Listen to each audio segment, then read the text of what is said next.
We're going to go through, and there are obviously 8 teams that finished last in their division last year. Yep. Out of the teams that finished last, what would you rank 1 through 3? You don't have to give me all 8. But who are your top 3 teams that you think can go from worst to first in their division? All right, how do you want to do this? You want to go 3-1? You want my first place right out of the gate? What do you want? Go 3-1, and I'll Okay. list them off real quick. Last place teams: Patriots, Bengals, Titans, Chargers, Commanders, Bears, Panthers, Cardinals. Give me your 3-1. All right, 3, I'll go Washington Commanders. Now, you and I both agree 2 things with Jaden Daniels. He is dynamic, he's electric, he's ready to play right now. Plug and play. The other thing we agree on him is, but he better learn how to get out of bounds or slide because he's too slightly built to take the shots that he took in college. So there could be injury concerns there. You and I both are in lockstep with this kid. So I'm going to put the Commanders here, assuming that he is wised up from college and decided, you know what, I'm going to protect myself and get the hell down because these guys are bigger, faster, and stronger. If he does that, George, I think this kid can ball.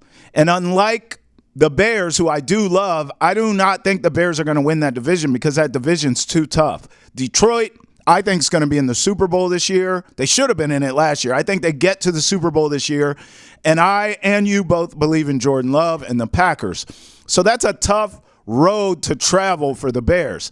Whereas you look at the Commanders, we're not sure. We think the Eagles are going to be good, but we're not sure. Nick Sirianni, he may not be the guy. And Jalen Hurts was a mess last year. I know people blame it on injuries, but I saw some bad body language from him too. I mean, he looked like he just quit and gave up. I'm like, bro, where's all the motivational speeches? Where's that stuff at? So I'm not convinced with the Eagles. And then don't even get me started on Dak and the Cowboys. And the Giants are rebuilding. So I'm looking at Washington having a real shot here to go from worst to first. It happens all the time in this league. You want to go or you want me to keep going? I'll give you my 3. I like that case you make for the Commanders. I just don't believe in them. I don't think Jaden Daniels will make it through healthy.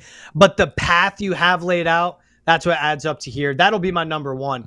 But number 3 for me, I go Bengals. You're getting Joe Burrow back. Okay. You're getting a top 3 quarterback. But why they're my 3 is what you said, the path through that division. Yeah. You have to beat the Ravens. You have to beat the Browns. You have to beat the Steelers. You have to outlast them. And the Steelers got better, whatever you want to say about it. It's Mike Tomlin, never finishes below 500. The Ravens and Lamar Jackson are the Ravens. And the Browns made it through and won a playoff game with all the injuries they dealt with, including their best player, Nick Chubb. I have the Bengals at 3 just because you have Joe Burrow back under center and healthy. Right. You invest in the offensive line by getting Trent Brown at left tackle. You know, Jamar Chase is going to be there. Everything's going to be good. But also what the tough part is that the Bengals and Joe Burrow lost their offensive coordinator to Tennessee. He's now with and the head coach there. But I just think it's a Bengals just based off they get one guy back and it changes the entire dynamic of the team. Yeah, can't argue that. I'm going Chargers for my second team. This is simply the Jim Harbaugh effect. You know, obviously everywhere he goes, and there's a large enough sample size now, you can't say it's a coinky dink. No, this is what this guy does. College and pro. He shows up, he wins, period, immediately. Now, he can wear you out after 4 or 5 years, no doubt. But the Chargers will take that. They'll figure it out in 4 or 5 years if he's getting on their damn nerves. For right now, please, Jim, we have talent all over the field. Can you turn us around? The answer is yes, he will. And this division is weak outside of the champs and the Chiefs, who, quite frankly, if they had to go on the road as a wild card team and get back to the Super Bowl, we all know they're fully capable of doing that. I'm not saying they're not going to try to win the division. There's obviously importance to that. But I do not believe the Chiefs are going to be some sort of 1 seed in the AFC this year. I think, if anything, if there's a chance for someone else to win that division, and the Chargers would be that team, because I do not believe the Raiders or the Broncos are close, I think this is the time. And I think that's part of what went into Jim Harbaugh's decision to take this job, because he saw this landscape and said, yeah, I do have to go against Mahomes, but, you know, if I can weather that storm, I have the talent to do it. At least in the regular season, we have a chance to be at the top of this division. So I wouldn't be shocked if the Chargers won that division, George. My number two, I like that Chargers pick. My number two is the Chicago Bears. Now, you said it's your open, though. You have to be better than the Packers. You have to be better than the Lions.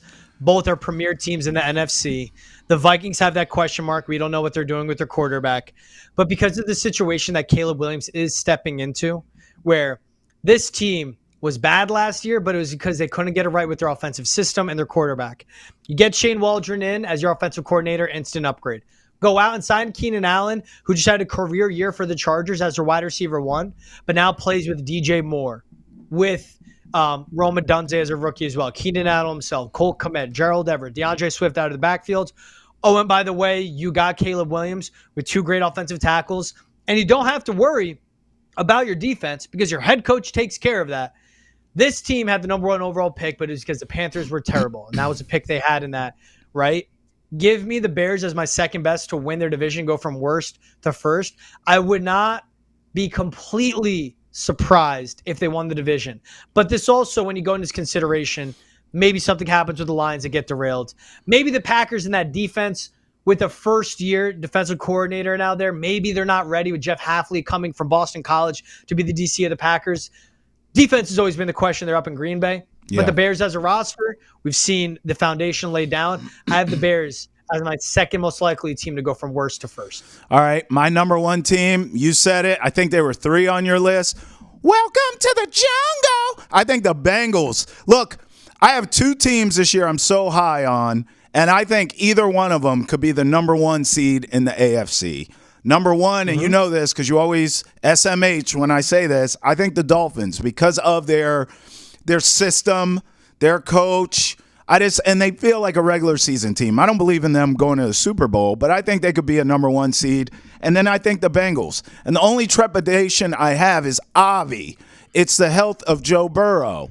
But, I mean, hell, if a if was a fifth, we'd all be drunk. So, listen, if Joe Burrow gets hurt, okay, it'll be a replay of last year where they're competitive and they just don't go anywhere. But if Joe Burrow can stay healthy, this is the only quarterback left in this league, because Tom retired, who I've seen stand toe-to-toe with Patrick Mahomes and beat him. I got to go Joe Burrow here. So I'm going Bengals as potential from worst to first and winning that division. Your number one, I think it's a great pick. It's just such a tough path, and that's why. You'll be surprised by not my number one in this. We have very similar lists. I went with the Chargers one. Yeah. I understand they have Patrick Mahomes in their division, but just look at the lay of the land. The Raiders and the Broncos. Right. The Raiders are going to be led by Aiden O'Connell or Gardner Minshew, first-year full-time head coach as well, and Antonio Pierce. I just don't like that. The Broncos roster is one of the worst in the NFL, and they very well could have Zach Wilson as their starter in week one. That situation is terrible. When you look at what the Chiefs have, you said it, they got a repeat. They're going for a three-peat to be Super Bowl champions. That's a lot of mileage. All the distractions they're dealing with. Yep. Now, given when the going gets tough, and the Chiefs have owned the Chargers, but that was with a moron and Brandon Staley as a head coach for Los Angeles. Right. You said it. Jim Harbaugh. With two great offensive tackles. He said he will come out. They're going to run the heck out of the ball. But when it comes into what they're setting up, end of the day, you have Justin Herbert. A run game is a quarterback's best game. We see what the game is, what the passing game, and what the scheme is today. Out of the bootleg. Get him moving. Get his guys open, and he can make every throw on the field. I know Lad McConkey is his best receiver, and then you just plug your nose and hope for the best. When you see Quentin Johnston out there, or hoping that Josh Palmer can just stay healthy, I don't know. But that's why I have the Chargers as one, as most likely, because I think their division is the easiest, even though they have Thanos and Patrick Mahomes leading the way. Yeah. But we'll see what the Chiefs can do going for a third straight Super Bowl run, because that's a team.